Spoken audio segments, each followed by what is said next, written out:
There are a lot of players in VCT who, go up, go down. Do you think there's anybody who's gone up from challengers to VCT who's being overlooked? Overlooked? Oof. Oh, I have to really think about that. Okay, you know what?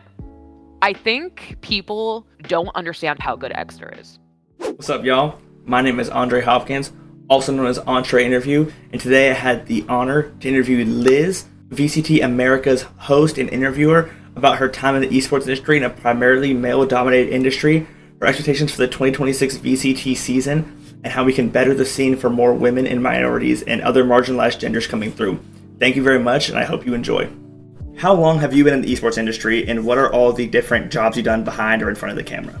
I entered the industry in 2021 as originally I was just a writer for TheScore Esports, and then they asked me like 3 days in if I could host as well, and then I did that.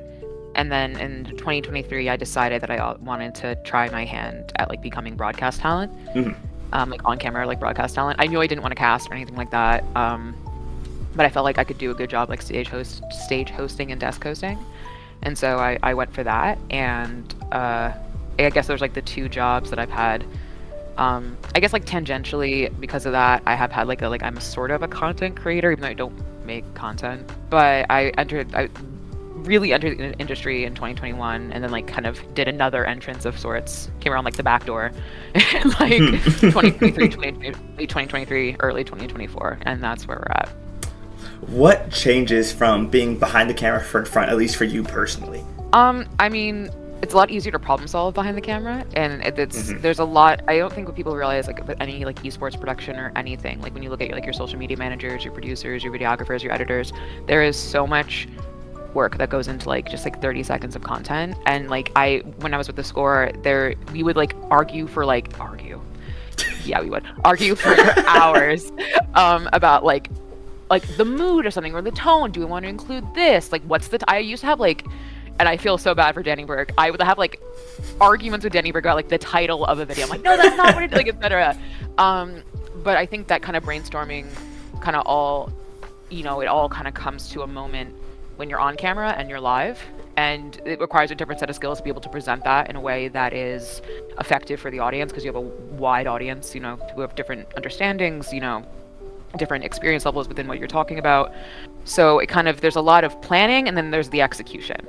And when you're on the on-camera side of things, you have to be ready to execute as planned or not as planned, because sometimes things just don't go right. And then in the planning process, you're trying to like do so much to plan for everything and get this, like, have one narrative, have a storyline, have a tone, have et cetera, and I would say they're both very stressful, but they're both very, very fulfilling in their own way. Like, I like watching productions that I'm not on camera for, but I worked hard behind the scenes on, and vice versa. Like, I like watching the product and knowing what came to it.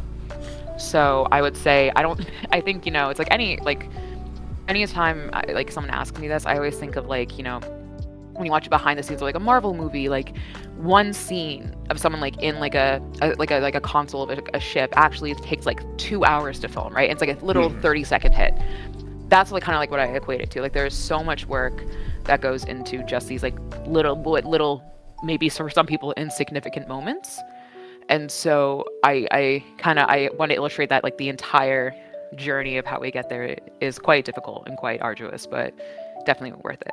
Because I talked about with Chobro when he was talking about working on production, about how if you get off of a cue for a couple seconds, it can throw off the whole production.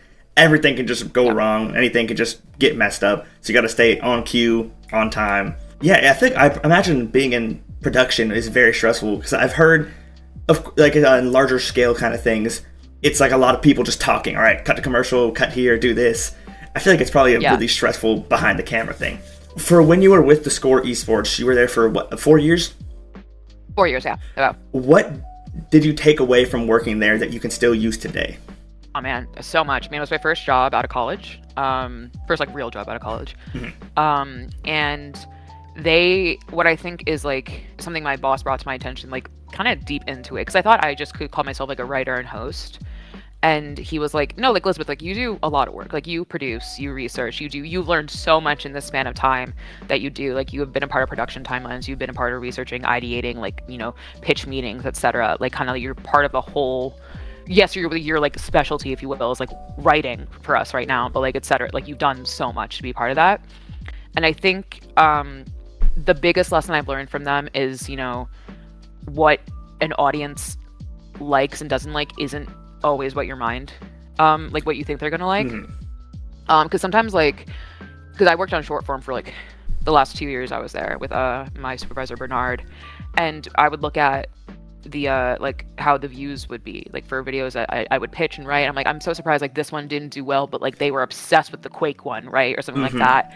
And so it's kind of trying to like, and vice versa. Like I begged them for weeks to let me do a Kenny Omega video because he's like a huge gamer, and it flopped. And I was like, I was, and I couldn't believe it. I was like, it has everything. It has fighting games. It has wrestling. And I'm hitting every single thing. And I think I did around 65,000 views like to this day, which is like which is considered not great in like for the channel of that size. Yeah, I mean, I remember like it's kind of, you have to like relearn your tastes are not everyone's tastes, and I think unlearning that behavior was the biggest thing. And also I tend to be very like cautious in what I produce and what I do, which sounds weird with the way I host, because everyone like calls me like a troll or whatever, but I'm genuinely extremely cautious and careful. But I think kind of also learning to like kind of get out of my comfort zone and say like, hey, this is okay, we can do this. Like, hey, like you can, you know, do this bit with a player, you can, you know, do this bit on broadcast. You know, lean into like the quote unquote cringe, I think is something I also learned as well. And above all, I think the thing I really, really learned is that like at the end of the day, every single esport has a story. I think my old coworker Josh had his like Twitter bio once was like, all esports have a story, you just have to like, look for it, or like something like to that idea. And like, you know, I did a piece once where I found someone who was competing in like South African Rocket League and like had a planned blackout, so he needed to use his car to like, you know, run his like PC to like qualify and stuff like that. And that's not something you would hear in the States because it's, you know, it's like removed. Rocket League isn't like, you know, isn't like a CS size esport, even though it's a great esport. But people like can like sympathize with like the big beats of it, right? Like I can like watch, you know, The Amazing Race and like sympathize and like with those folks, sympathize with Survivor, etc. And so like, you know, kind of rather from going from like hyper selective, this is what people need to see, they want to see Kenny Omega, they want to see this, they want to see that, kind of like think more kind of like in a more macro sense what people want to see. Because if it's interesting, anything can be a story. You just have to get there. You just have to like get them with the hook and get them to pay attention, because otherwise like they won't have a reason to stay. Most definitely. Yeah, so I would say those are kind of a lot of lessons I've learned, and there are so many more besides that, but definitely I think just about like how the audience consumes things is the biggest lesson I learned. I was gonna say, first of all, I'm gonna have to go watch that video. I'm a huge wrestling fan, so I'm gonna go watch that. Oh, awesome! Yeah, huge. I watch everything. So, and I was gonna say, yeah, that's something I've learned as a content creator, is that with the questions I asked, I've tried to balance, do I want to know this question, or would other people want to know? Would other people be interested in what I also want to know? I think that's one of the hardest parts in figuring out, like you said in your first response, titles. I like go back and forth, like, oh, is this like a good one? I don't know if people will like this, you know? So I think it's a lot of experimentation. I think would be a great word to use for just being a creative. With esports being a very male-dominated industry, what drew you towards it originally, and who did you look up to? Who was your inspirations for getting into it?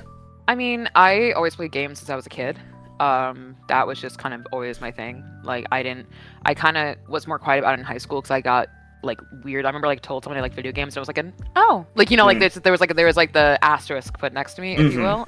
So I got very, very quiet about it, and like relearning that love, like kind of late high school, early college. Got into esports pretty late, so I got into esports like 2020. Like really, really late, because I just like gaming and I really watch videos. I'm like, oh, like what's this video about? You know, CS like the major or something like that. So in terms of people like looking up to, I would say like, you know, Smix is someone who is just like the icon of the moment. You know, Zoe, who I can now say is my friend. Like, I think, you know, watching those people from like 2020, 2021 onwards, and like now like can call them like my colleagues and some of them my friends, is such a surreal feeling.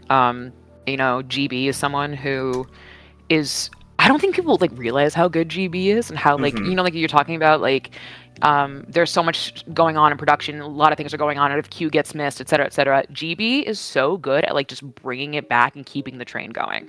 And he does it so many times where you have no idea. And he'll come back at stage and he'll be like, "Oh man, that was like off the rails." And like he's just so good, but he's so practiced with it. Like you can't tell with how good he is. But he is someone who I watched forever, growing up as well. Because I had like a little moment when I was in high school watching Halo Esports. Like one of my favorite Esports moments was Pistola versus Ace and the 1v1 for $100,000. And I think he cast that, and I was like, oh my god. But yeah, it's definitely it is a very like surreal feeling to like. Yeah, I had a realization like the other day actually. I was like, I can like call myself like a professional broadcaster, and I never thought I'd be able to like say those words. And I feel like such a fraud all the time. And so when they're like, yeah, like I'm like, my friend introduced me to someone. I was at TwitchCon when I was working the Milk Hub, and we were like sitting in the hotel, and my friend was like, this is Liz. She's a host for the Esports broadcast. I was like, I am, like, to kind of like be like a part of that and be part of that moment. But I would say, I also, I used to watch like WCG Gamer growing up. So like, and my girls were Seltzer and Faye Mata. Where the girls are looked at who are still in the industry, which is really cool. But yeah, I also like think the inspirations never like stop. Like it, I like met like Gabby Durden at TwitchCon, and I was like in awe, and stuff like that. So I don't think inspiration should stop at any time. But I would say when I first got into it, it was like Smix, Zoe, and GB. That makes sense. Because, yeah, I come from Overwatch, so I always loved Zoe from the old Overwatch League. I started watching in 2019, so I'm always a big fan of Brendan's Sideshow.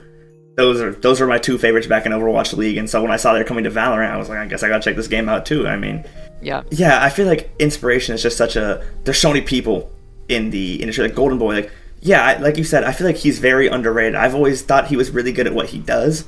I feel like he's not talked about enough for the value he brings to a broadcast.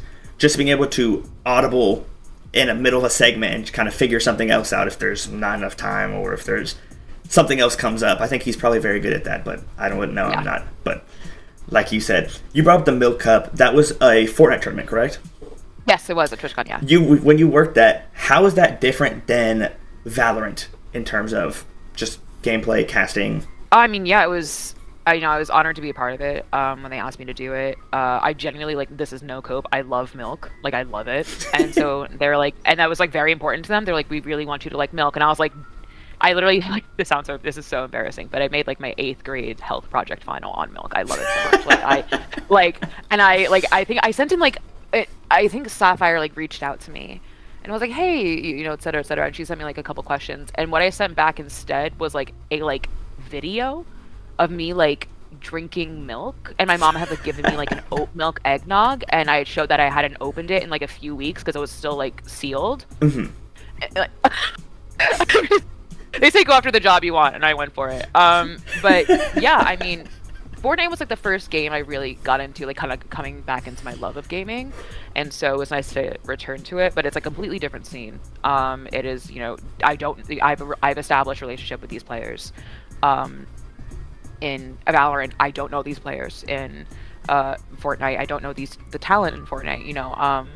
I understand the rules, but because obviously it's the first thing you have to learn. Is like, okay, how are they playing? What are they doing? But it's definitely to kind of like switch your gears and switch minds. And remember, like I'm kind of like a guest in this space, and I had it's kind of relearning sort of things like that. I would say the fundamentals are like very similar. Like any stage is different, that any production is different. Like the little bits and pieces like that are different. But it's also like my first time like at TwitchCon or doing anything like that, so that was pretty cool. But yeah, I would say it's like it was really cool just to like talk to like Kelly Link and like get like the DL on like and like Taco about like Fortnite esports, because they just had their World Cup recently. Like how was that? So being able to talk to them about that and see like where they're like what their meta is right now, and like compared to ours, how fast does their meta move, because our meta moves like at 1,000,000 miles an hour.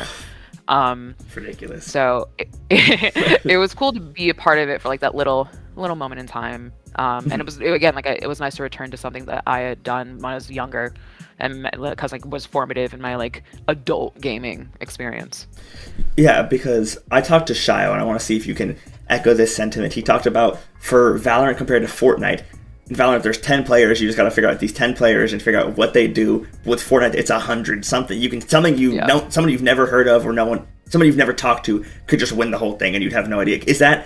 Would you say that's true for how it goes? Yeah, I remember because like when I was doing like my like tournament research, I had like my people to keep eyes on, and then like some people were like popping up in the like these like round 4, round 5, and I was like, oh shoot, like it literally is just like not like RNG, but it is like because there are so many variables, so many more variables in Valorant.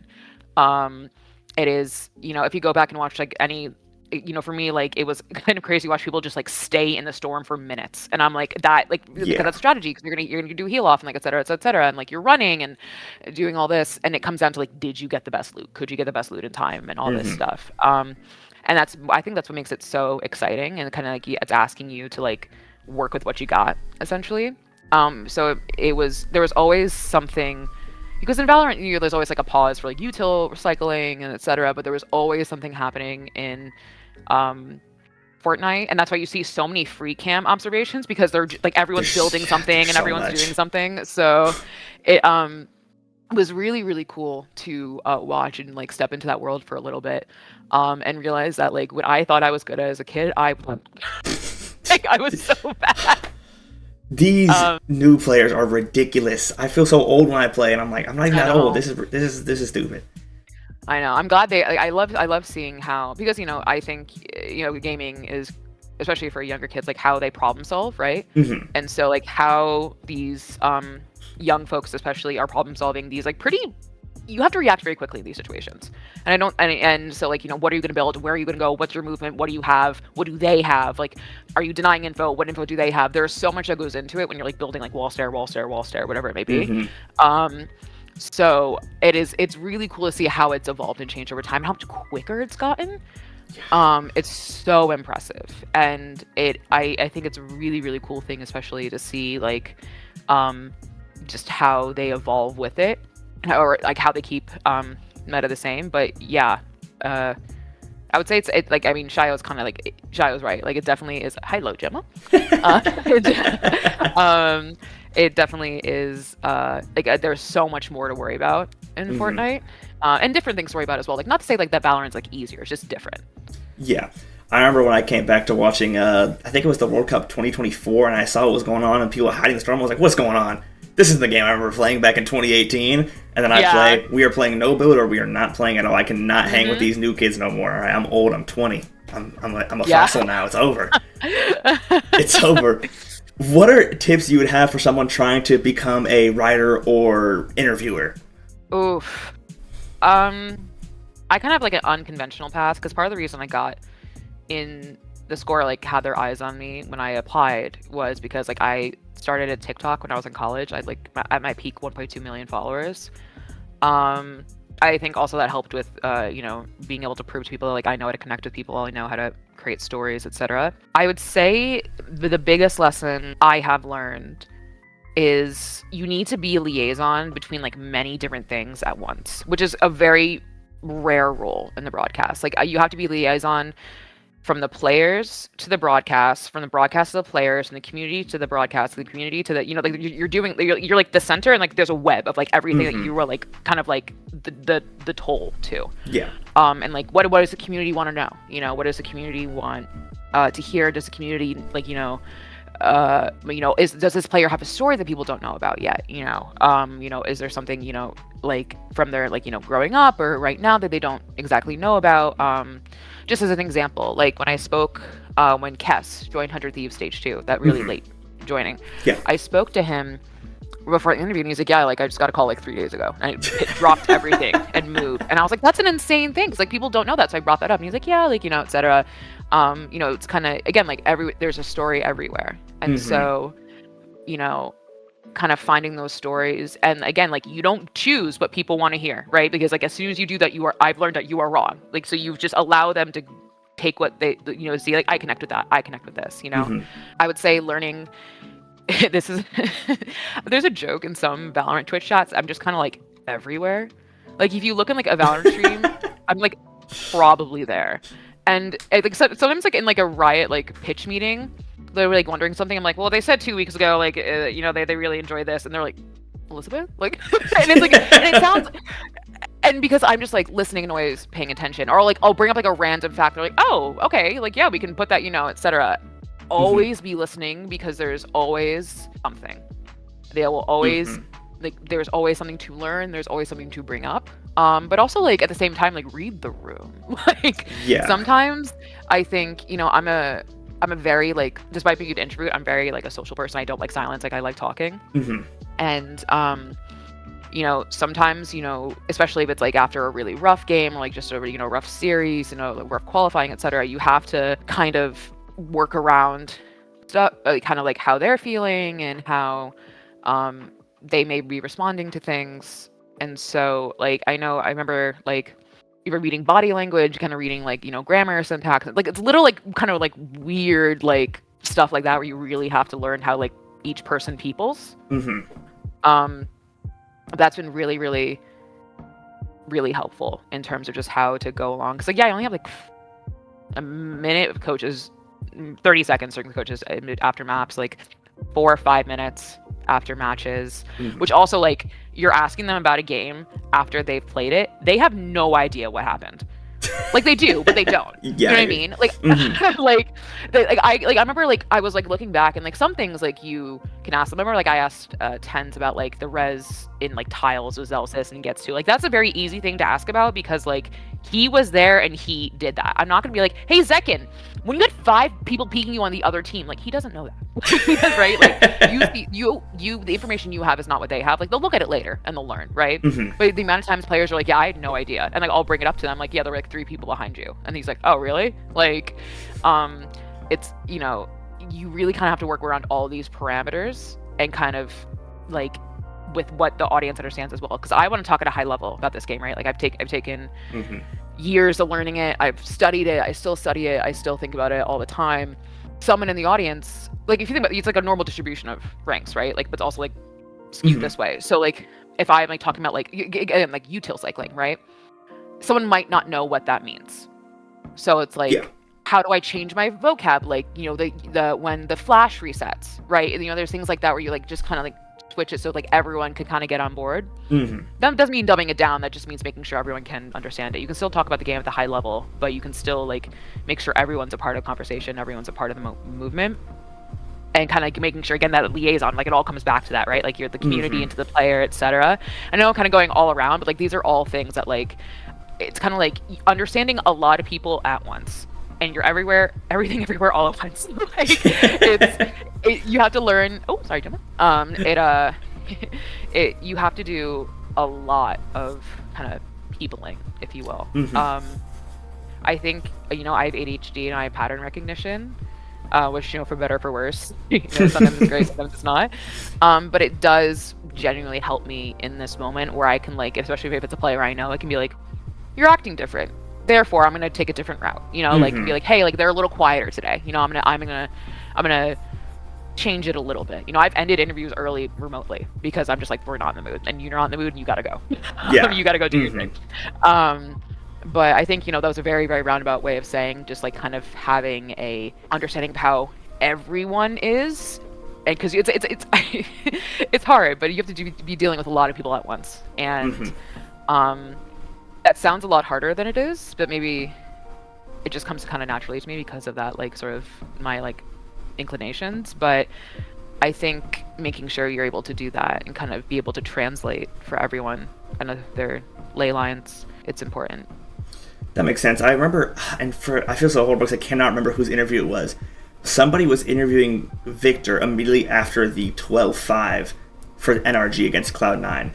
And I remember, it's a thing I always remember when I'm trying to get into journalism, is that they didn't immediately start talking about the game. At first, it was just anything else. Their day before, what they're going to do afterwards, you know.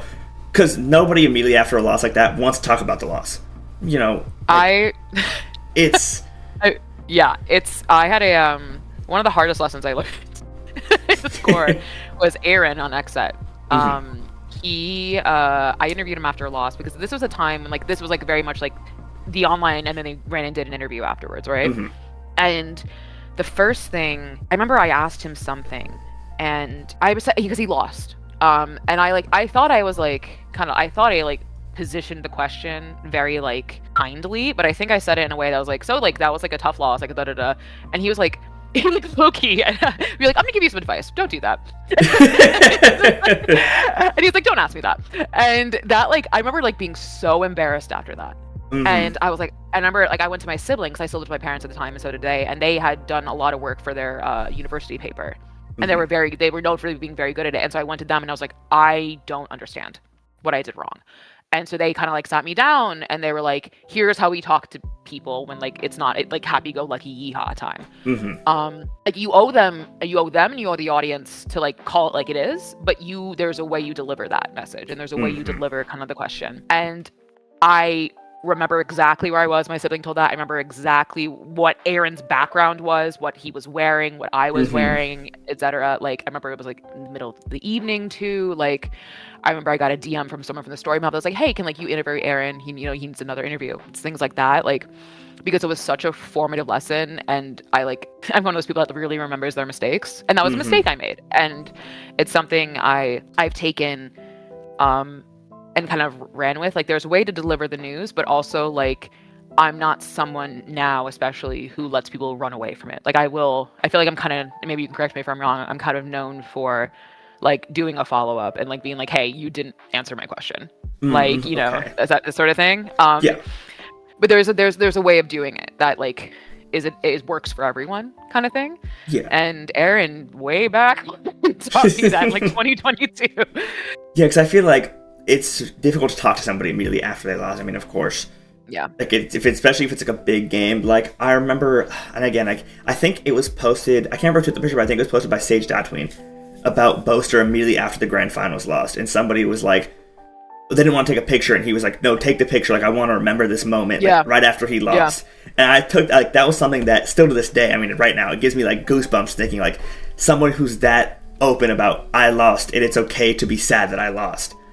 And isn't afraid to talk about it. That's something that I was like, I already had a massive respect for somebody like Boaster. I mean, he's so storied, but that right there was like something to me that hit me. I think it's just like in my soul where I was like, oh wow, that's like I don't know how to explain it. You talked about Kess joining midway through the season. For somebody who I didn't really know who he was at the time, it was like a huge thing. There are a lot of players in VCT who, go up, go down. Do you think there's anybody who's gone up from Challengers to VCT who's being overlooked? Overlooked? Oof. Oh, I have to really think about that. Okay, you know what? I think people don't understand how good Exter is. Like, I think there is this kind of, like, yes, he's a Yoru specialist. Like, call it like it is. Yeah. Ospas is a Jet specialist, if we're going to call it like it is. That is, like, something Fraud has said, right? And Fraud has said also, like, you have a player like Ospas, you're going to work around him. Exter is so good at Yoru. And he has the mechanics to back it up. It's just, like, how tight he is with the mechanics. I do think people underestimate him as, like, the Yoru streamer. Yeah. And I don't think in a competitive, like, TSM figured them out, but then also, like, lost them in the finals, right? Yeah. Like, but it is something I don't think people are quite ready for, because I think he has this kind of, like, I don't call it stigma, but he has this, like, label attached to him. I would also say I think the Sentinels crew is someone, I mean, yeah, they're kind of in, like, a rebuilding phase, but Caillou's, like, and Satellite have always been really solid. Redux has been, like, the prodigal son we've been waiting for like years at this point. Also from New Jersey,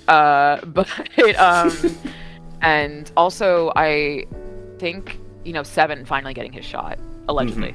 That is someone that I think we have. I've waited so long for him to get his tier 1 shot. Many people get their tier 1 shot. When I saw that report, I was like, thank God, dude. He is so good and has been so good for so long. And I think one other person I would say is, I don't think people are ready for how good Timo Tino is. Oh, like, Timo Tino is mechanically one of the best people I've seen ever, and, like, gets away with the most insane things. And like it made he had such a splash, because TSM had this, like, resurgence in stage 2, right? Yeah. And so in the challengers, and I think because a lot of people are like, don't pay attention to like roster moves and things like that, which I totally understand. Like you're like tangentially watching, or you like follow one team. I totally get it, right? Like I'm a Yankees fan. I don't really follow what like the Astros are doing. Yeah. But like I'm really, I think there's kind of like this negative stigma, or they're coming from challengers, like literally everyone has come from challengers. And so, I like those people. I think like people don't know how good Timotino is. People aren't prepared for how good Exter is, and people like don't know who Seven is. And I think they're gonna do such a like explosive job because they have. Not only do they have good mechanics, but I think what really helps them stand out is how tight their util usage is, and how Timotino uses his util usage to find these openings. And with something of those, like genuinely, I would argue maybe this is kind of, I don't know, but for 2026 VCT Americas, I think he might have the best name coming into it, and that is like a very hot take, but like I think I could have a good argument for it. Yeah, I think there's something there. There's something there. I don't know. Yeah. But I think that is something definitely like people aren't ready for, because either they don't know or they don't care. And I'm super excited to see how they do. Because a lot of these, we're seeing a lot of challengers players come from tier 2. And having being a challengers host, my heart is so big for these moments, right? These are like I'm there every week watching them or hosting them, and I know how hard they work. I became friends with GMD this year, like really very close very quickly, and knowing how hard that scene is and how hard it is to grind and how hard it is to get reps and like, etc. It really makes me so happy to see, the tier 2 working. I would love to see more people, there aren't a lot of spots and shots. I think BCJ had that tweet where like he listed all those people that don't have a team right now, and it's heartbreaking at the same time, because especially for like, there's not a lot of jobs, right? Yeah. But I think this year would be really, really interesting, because I think it's like, especially with Scuba and Brock last year, I think people were like, oh, like these people are coming from like challengers, like really, really good. Mata, right? Like, oh, these people are really, really good, And a lot of people like, is the viewership skyrocketing because of that? No, but like, I think there is like more like the eyes are kind of turning towards challengers, which is really nice. So I would say, to kind of wrap it all up, I don't think people are ready for Exter, Timotino, or Seven. Yeah, because I feel like with Exter, every single time people are like, all right, he finally qualified for challengers. This is where it stops. He's not going to. Oh, okay, they won their Ascension. He's done now. He's not. No, okay, they qualified. Now it's over. He's made VCTs. And I'm like, when is it going to stop? When is it finally going to be, all right, he's good. Fine. Yeah. And also, I'm sorry you said Caillou, because I have, since like May, I've been like, this guy is so good. I have a friend who's a 100 Thieves fan, and I was like, he didn't sign to 100 Thieves, obviously, but I was like, yo, you should be on the lookout. This guy's really good. And they were like, no. He's really good. I was like, all right, that's their burden to bear, and they will find out at one point.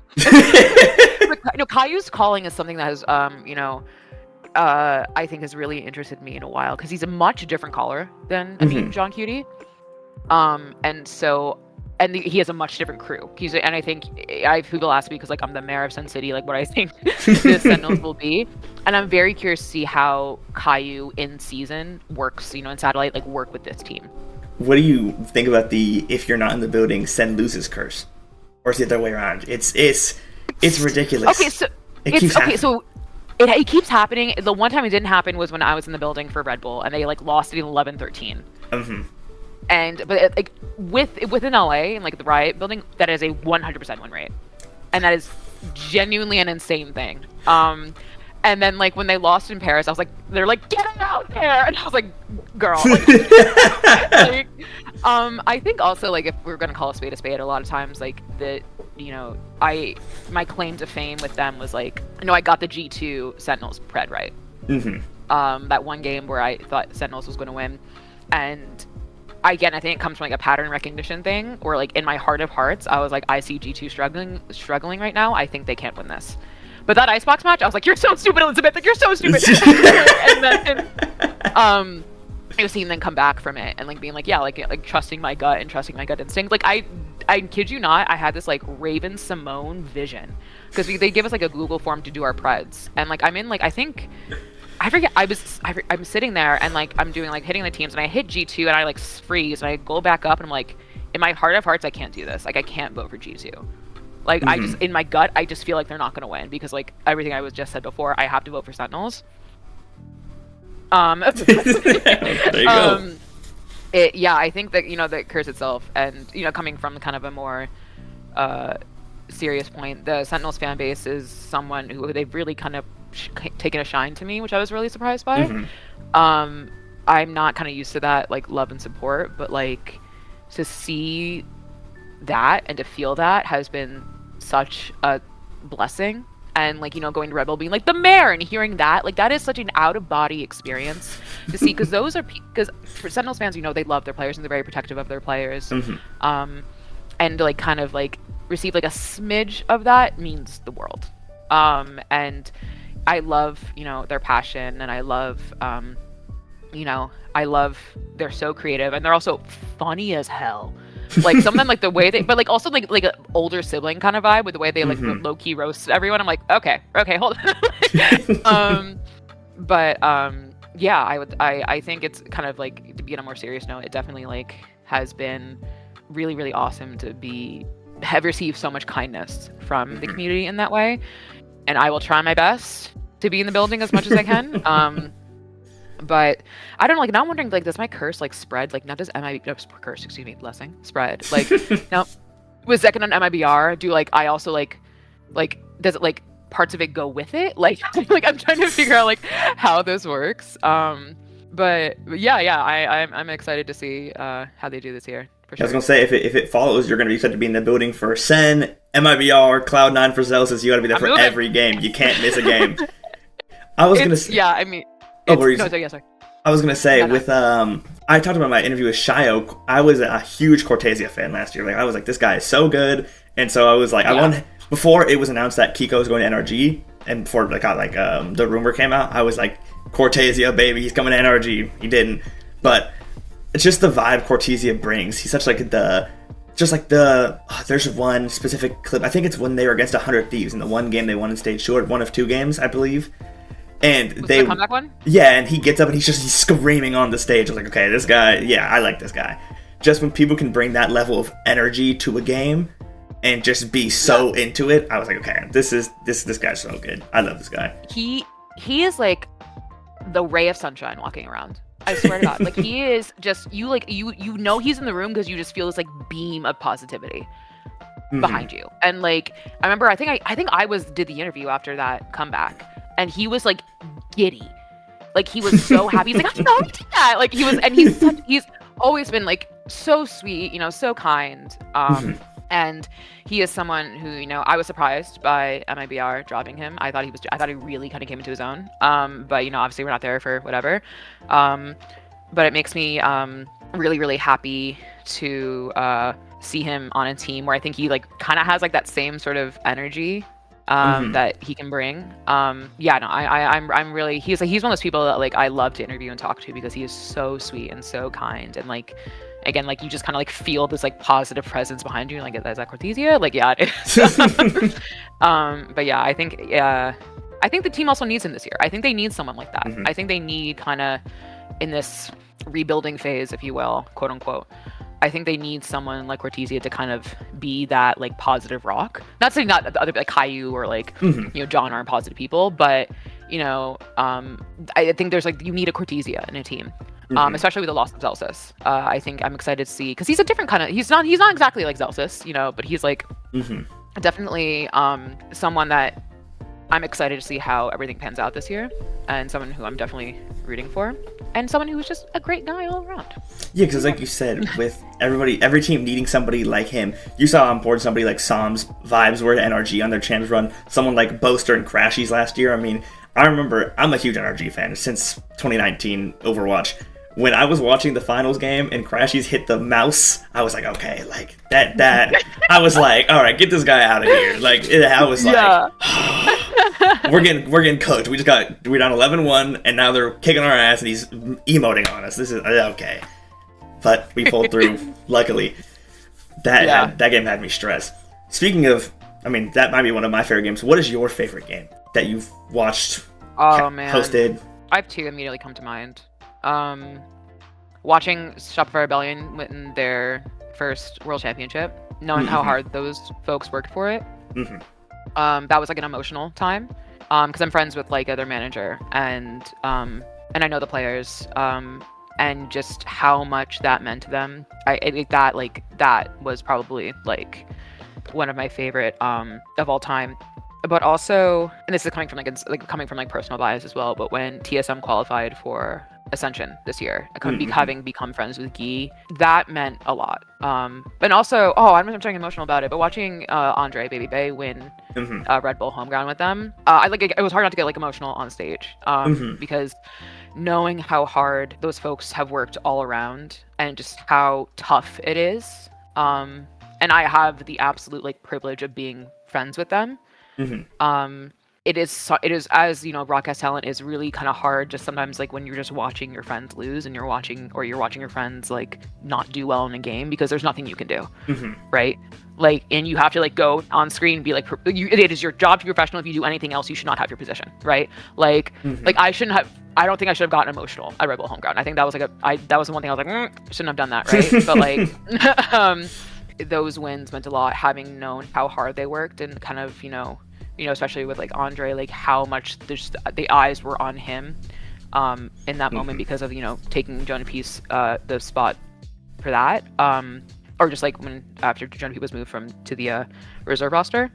Those are the wins that meant a lot, knowing how hard they worked and how much it meant to them just to win those. You know, championships, like, you know, energy winning is great, genuinely, and I mean that, I'm not being facetious, like that is genuinely a great thing. But when I know personally how hard they've worked, and, you know, the trials and tribulations that they have gone through to get here, those are the ones that mean the most to me, and those are the ones I celebrate with them, and like, you know, and those are the ones I cherish, I think. It just, yeah, I mean, again, it's a privilege to like become friends with these folks, you know. If I can like send Guy a meme, but Gemma, mommy's talking serious.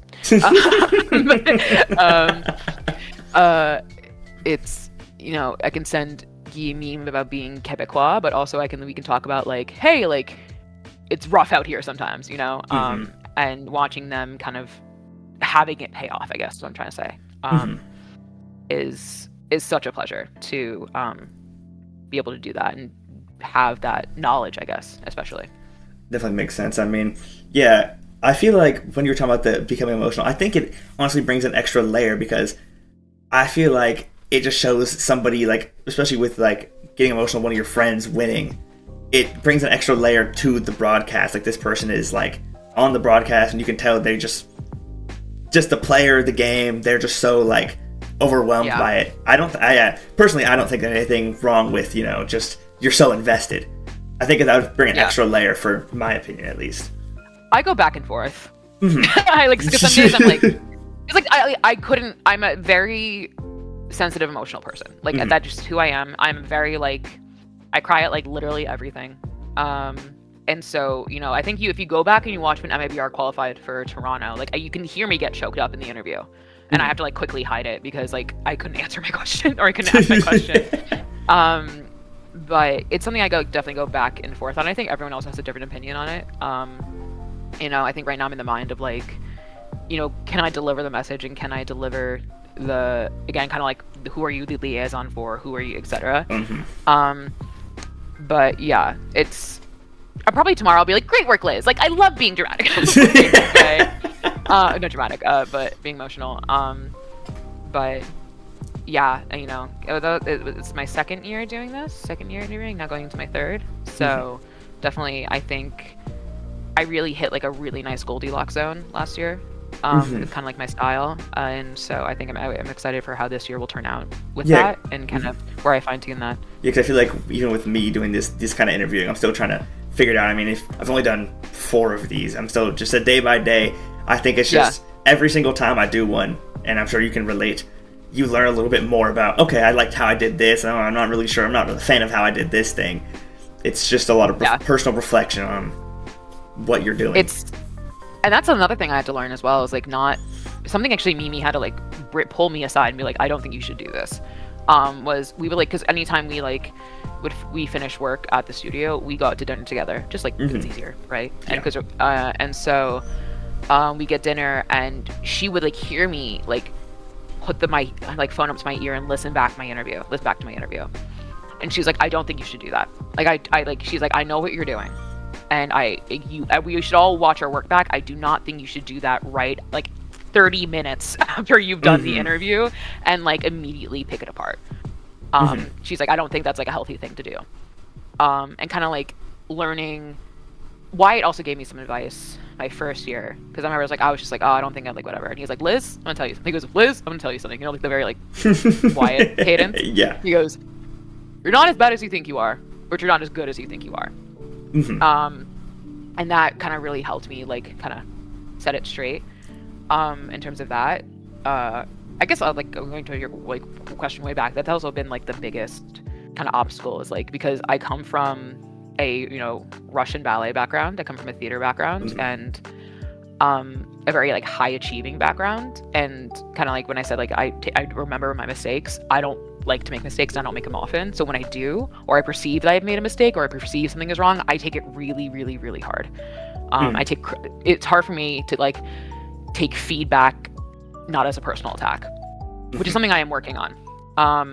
And it's something I've been working on for years, and I've gotten better at it, but still something that I'm still like definitely have to work on it a lot more. But watching my stuff back a bit later, like I was just editing my reel, like I'm making a new reel, and I was watching stuff back and I was like, oh, that wasn't like as bad as I thought it was, or like, oh, that wasn't as good as I thought it was, and like becoming like like how can I improve with that, don't make that mistake again, move on, and not like kind of getting bogged down in like the feelings about it. Because like for me, like I have a speech impediment, right? Like I was born with a speech impediment, I have a hearing disorder, like I will mishear things. Literally, my brain is wired a different way. Like I cannot understand some things, and like I will misspeak sometimes. And so like knowing that, to give myself a little bit of grace. Our floor manager as well, Chelsea, because I was like really like, I think I perceived a mistake. I was like, oh, I can't believe I did that. I'm so upset I did that. And she's like, what? Like, don't do that. Like, she's like, don't, that's not good for you. And like kind of getting this roundabout message of like, don't be as hard on yourself as I am, has been a really tough lesson to learn that I haven't quite gotten through yet. But yeah, it when we said like, oh, watching your stuff back, it becomes easier, and you learn your like your idiosyncrasies, and you learn your little things like that. I learned like my filler words. Something, if you will go watch my interview, something I say a lot. Something I wanted to ask you about, like I say that literally every single time, and it's like learning to like unlearn that. I also tend to like, if I'm finishing a question, I have already like thought about the answer, I look to my left for some reason, and like always I'm like talking, I'm like that. It's like little things like that you learn, then you fix. I think GB once also, because we have like feedback sessions, and I was like, hey guys, like I'm struggling with like like saying or like stuff like that, and he was like, oh yeah, we call those shitter words. And he gave me some just like advice on that, and being comfortable with that feedback, and being comfortable with hearing notes, etc. Just being ominous. Yes. Is I relate to that when you like watch back, especially when you're getting started. You think you have I think like there's a lot of stuff you can quickly improve on, but a lot of stuff also is you just have to feel it out. There's a few of the ones I've done where it's something I've noticed I do, because I always realize as a perfectionist, where I'm like, I want everything to be exactly fit. I don't think I did my best work. I'm like, I can't. Nope, this is unacceptable. And I notice when I watch mine back, I'll try to fill empty spaces by just saying a whole lot of nothing. I'll be I'm just like, you're not saying anything. There's no point in talking if you're not saying anything of substance. If there's it's okay for this just to be silence for a minute, just for no one to be talking. That's perfectly okay. That's one of the things I've had to learn early on. That's been difficult to, I feel like, remind myself sometimes, like, don't speak. It's okay. You can just be quiet for a second. That one's definitely very tough. Do you have a favorite player or someone just who you interview where when you get the chance to, you're like, yes, I get to talk to X person again? I mean, I kind of look forward to everyone. Like, that sounds... I think the people I look forward to the most are people that I haven't talked to.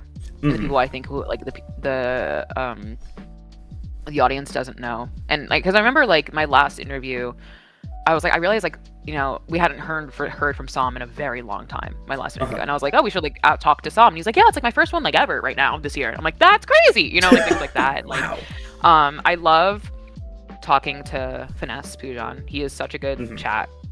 I love Zach Zekin is someone I'm very comfortable with as well, and he also has like a lot of. I think people understand, like, he's a very funny person. People like, he has the memes, and he's, he has that Jersey humor. He is someone who is so smart about the game, like underratedly is very, very, like, the way he speaks about it. And so I love getting to like pick his brain about it. I loved Boostio. Boostio was so sweet, but just so boosty. And I love interviewing like, people who, again, like maybe haven't been spoken to yet. Like I remember like for challengers, they'd be like, who do you want to interview? And I was like, can I interview the coach? Like, and it's like not something people do, but like I like NBS, for example. Like I really wanted to talk to him after a win because like no one had really spoken to him, and like he had like a really almost like moving interview about his team and about all of that. And I like bringing kind of those stories to the forefront and bringing those like people to get to know these players, because again, like you don't know who's going to relate to these players, right? Like you don't know who's gonna be like, oh, I relate to that. I'm also from New Jersey. Oh, I relate to that perfectionism. Like, oh, I relate to like the struggles of being a controller, and so, and they all have different personalities. They all have, some of them don't like to be interviewed, totally understandable, but they all have like, I don't think what I would love to tell players all the time is like, I always say players, like, I want you to come in the desk.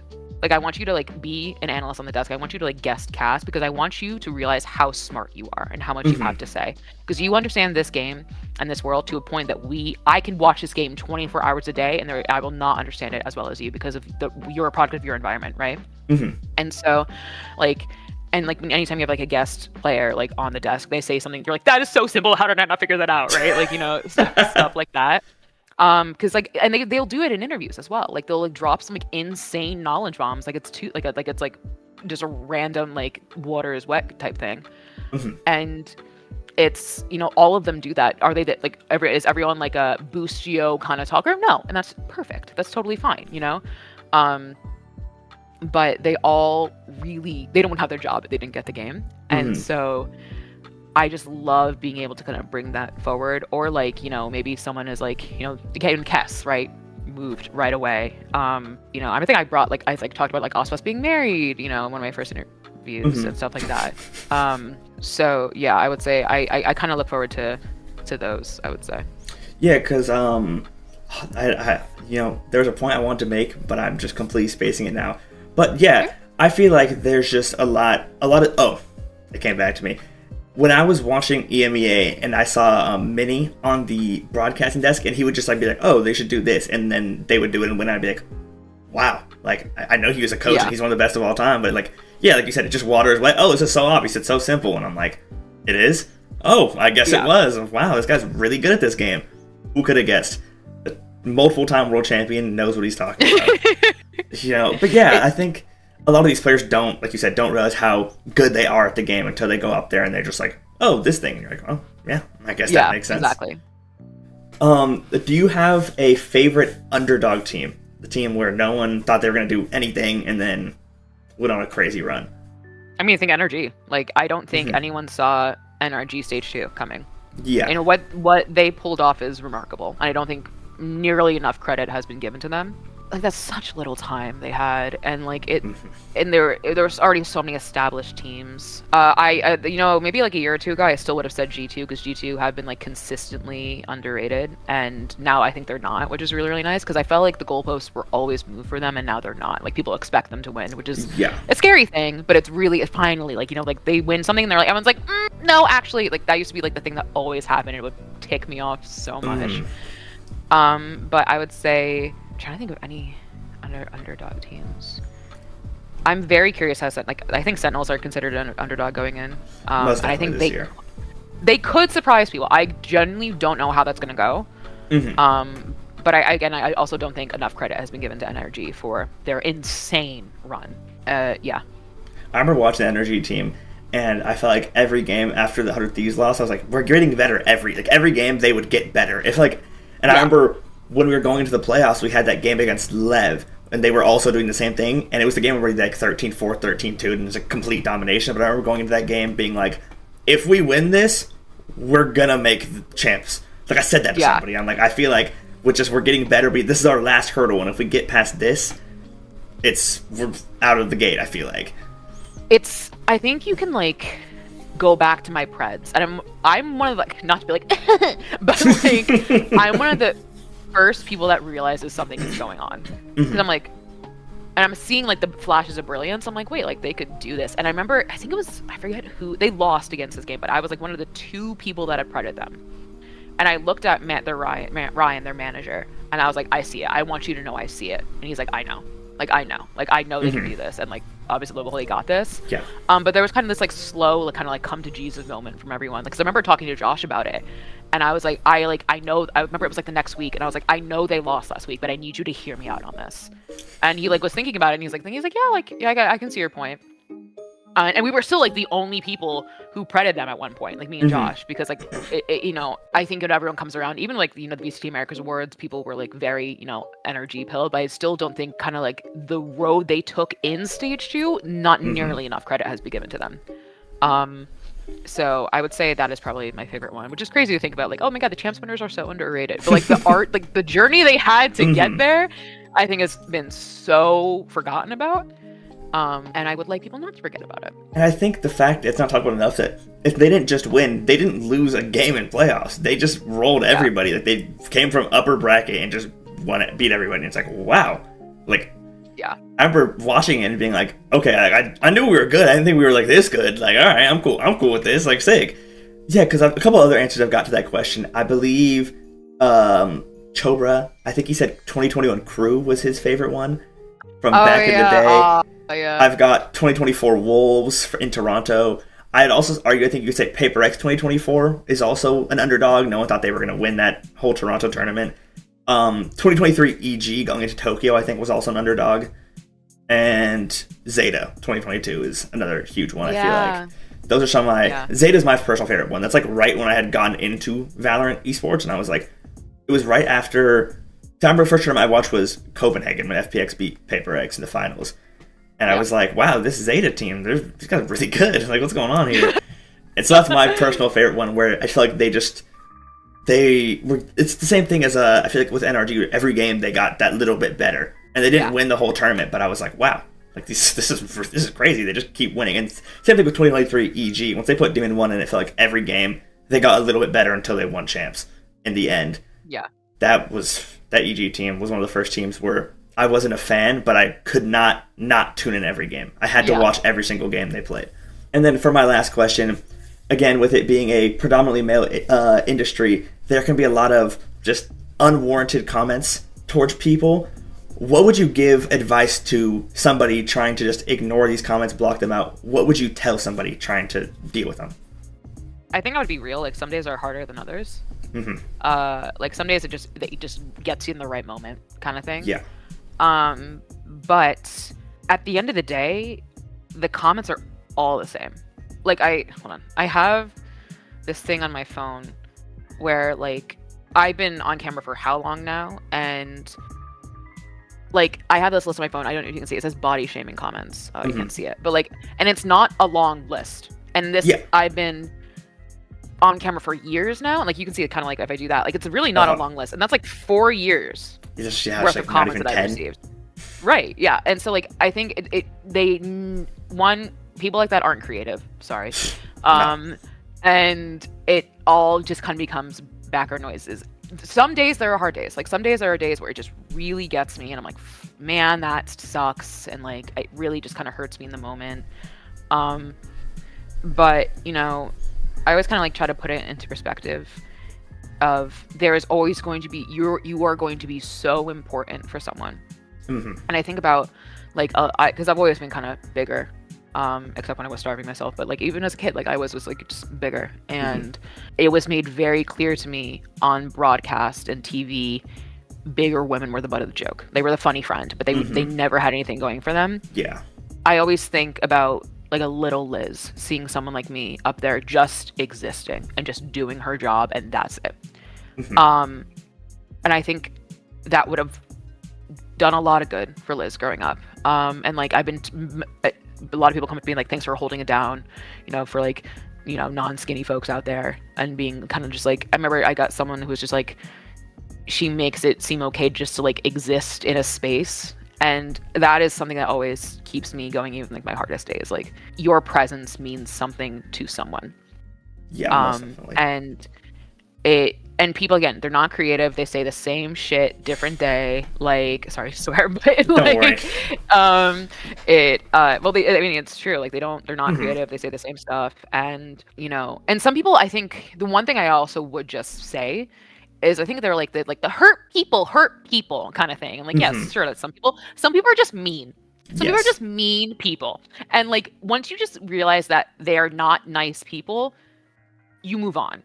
Right? Like, you're just like, okay, you're not a nice person. I'm not going to show you respect. Like, I'm not going to like give your words any credence, I think that definitely helps. I mean, for me, like, the sexualization of my body has always been kind of present in like my life, since I was like a minor, because I've always been kind of this, it was for that sort of thing. It's a much different journey, but it really does become a lot easier to ignore over time. Again, not creative. Same stuff. Like, again, some days it hurts, but there are other days where it's just like, okay, yeah, and what? Like, but I also think that the days where it does hurt, the days where it kind of gets you, and the days those are important to kind of like sit down and like take care of yourself. I think for a while I didn't allow myself to like feel hurt, and then I like caught a comment that like went through on someone's chat. And, I like remember like just kind of sitting there like so bogged down and like kind of like let the pendulum swing and then let it settle, kind of thing of, you're allowed to feel this hurt, process that. But then again, you have to move on, because it's so cliche, but the best revenge is living well. And unfortunately for all these folks that hear, I'm the pettiest bitch alive, and I will live well just despite them. And again, I think reaching out to people too, like sometimes I'm just like, I go to my friends, like, hey, actually really struggling today with the body shaming comments, and they like, we talk about it, or they take my mind off it, I think kind of having that support network is also super important, but it's not always available. Some people don't check their phones, some people don't do that, but having kind of like contingencies, if you will. Like for me, if my friends aren't available, or I'm in a spot where I'm kind of like vulnerable and stuff, I have like videos I like to watch online that like take my mind off of it. I've like old I think I have some like Chinese dramas that I like to watch, that I like rewatch, because like it just makes me like, it takes me completely out of it, right? I think the one thing is like, it'll always, I mean, there's no perfect world. It'll always be anywhere you go. You don't leave this industry, you don't leave this world and go to another industry and it's like, la la la, like everything's fine. Like, no, like it's the world, and it's like little cross sections of the world, right? And so like understanding that, and like also understanding that like living loudly is totally fine and allowed, and just doing your thing. Like, you don't have to change yourself or how you act to like, or placate yourself to like meet someone else's standards or beliefs, or like how you should act. Like, I'm known, like I remember I was at TwitchCon, and so it was me and Sierra, we were the hosts for the Milk Cup, and someone had come up to us and like, oh, which one's which? And I was like, oh, I'm stage host, she's desk host. And I'm like, oh yes, loud one, pointing to me and like Sierra. And for like a hot second I was like, I was like, okay, like that's a little odd, but at the same time I was like, thank goodness they called me that, like, being told to folks that I live my truth and live loudly, that is, thank goodness. Like, that is, and in, like, one of the best compliments I've received in a very long time. Like, I just am who I am, and like make the best of times now. Those are I think some of my best moments in my work as well. I'm just myself. I don't try to be anyone else. I just like, I have like a little Liz quip here and there. Or like I have like Liz following up is like like the follow up kind of like thing that I do is a very Liz thing to do. Like I that's just how I operate when I speak. And that's some of my best work as well. And so being able to like, when you're just yourself and you like, yes, this is gonna happen, and you're gonna get this stuff all the time, and but once you kind of like understand that, make peace with it, becomes infinitely easier. Most definitely. I feel like I remember my dad, he being a I think actually to preface it, being a black person in the esports industry, there's not very many people who are. So seeing somebody like Bala, who I can look up to, who looks like me, and I was like, because that was kind of the moment where it clicked, where I was like, if he can do it, why can't I? I can be the same spot he is. And same thing with somebody like Shio, where just somebody who looks like me, where I feel like, because my dad's brought up to me, like I was talking about to him with just like, oh, it's kind of rough because there's like not a ton of people, and he kind of just said like, for somebody else, you can be that person who they see somebody who looks like them and like, why can't I do it too? And so I think there's a lot with just, and I think you said it the best, where the best revenge is just doing what you're doing. Don't let them affect you, because I always tell people whenever they make a comment, they want you to get pissed off. They want you to be annoyed. And so the best thing you can do is just ignore it.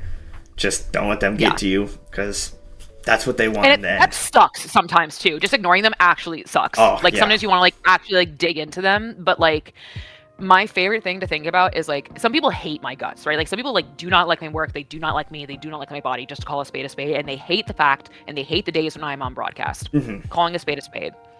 Unfortunately for you, I will be on the next day, and then the next day after that, and there's nothing you can do about it, right? Because I am me and my work and what I do. That to me, again, like the best revenge is living well, whatever. Like that is, I win. Like you can get as mad as you want, and I honestly feel all your feelings, babe. Like feel all your problematic feelings. Like go for it. Like, and then we can work on that later. But like I like, it's just kind of like, like the meme of like the lion roaring and like the monkey just kind of like going like this. The rage like, bait. It's like that, right? Like it's you have like it has to be that, because as soon as you let it be pertinent to you and matter to you, it affects your work, it affects you, etc. But as you kind of let it like fall off your back a little bit, and just do your thing, they will stay mad. You can't do anything about that. Keep on going. Because like I love seeing, like, as an example, right, like watching like players who have receiving a lot of criticism for how they play, or like whatever it's may be, and then the next game they pop off, whatever it is, etc. And I'm just like, oh, now yes, like hello, like it's like that sort of thing, where it's their best revenge is proving everyone wrong, right, and everyone just going, wow, like that to me is the best thing you can do. And again, that's like saying like, hey, don't feel depressed, which is not like but it is like to work on like allowing yourself to feel that joy and take up that space and living loudly. That is so important to your not only your work, but your kind of like future endeavors and success in this business. Because if you're not going to do good work, you're not going to enjoy yourself if you let that get to you. It breaks my heart to see like, I saw like Necra from the OWCS is taking some time off because of and like to see like all of her colleagues be like, yeah, she works the hardest, and like she has to step away, like that breaks my heart. And like I like, obviously I don't know her, I've never spoken to her, but more than anything, I want, especially my women and any marginalized folks, to feel safe in this space and to like just exist in this space and not change themselves or play themselves or anyone. Because at the end of the day, we're all just pushing some buttons. And I again, I think there's a lot of work to be done. A lot of work to be done, and I think, sometimes it looks insurmountable, the work that has to be done, but someone has to get it done, right? So it's important that we continue to grind and continue to like make these strides for folks, because it's so important. Like as much as like the body shaming does get me some days, like some days it really does actually get me. I there's this one photo of me as a kid that I think about all the time, that I'm like, I'm doing it for her. I'm doing it for her, and I'm doing it for everyone else who can relate to that young girl. And doing it for myself as well. I'm doing it for that young girl who loves games, I think that is so important in like kind of the grander scheme of things. But again, like it's kind of like, talking about this, but also talking about like, Necra feeling like she has to take time away. That breaks my heart. But I'm glad she's taking time for herself. I'm glad she's taking the space that she needs. But it is an indicator like there is so much work to be done, and it can't just be on me feeling great as well, right? Like, like unfortunately, I wish this wasn't the case, but like when like Finesse and Tarek like tell people to knock it off with the body shaming, that matters. Yeah. Like I know that happens, and I know that like the mods are doing their best to protect me in their co-streams and whatever, that really matters. And like that, having some just be like, hey, like not cool, like don't do that, that goes such a long way. And I know it's, you know, it's not, I at that point it's out of my hands, but it really does do like a lot of work, and it means a lot to me as well. But it helps kind of that boulder push, if you will. Yeah.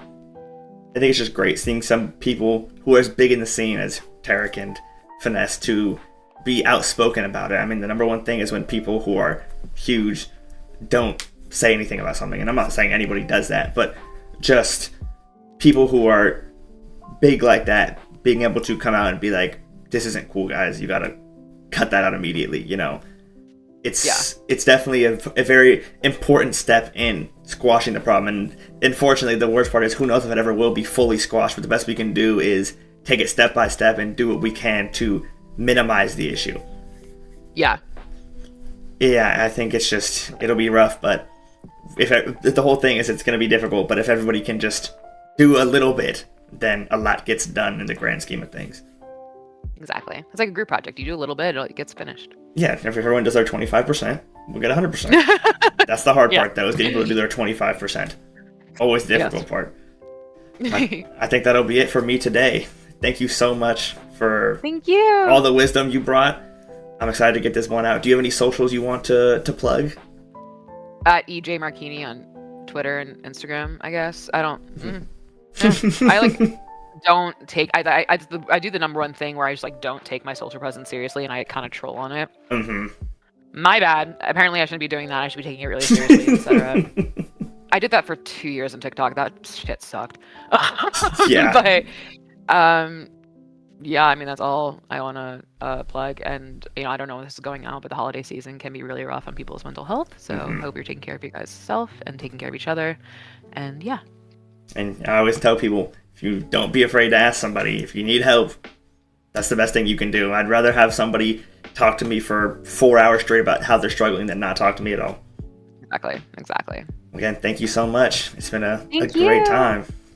Thank you. I will see you later, homie. See you. Bye. Bye. Thank you all very much for watching. If you enjoyed, make sure you like, comment, subscribe.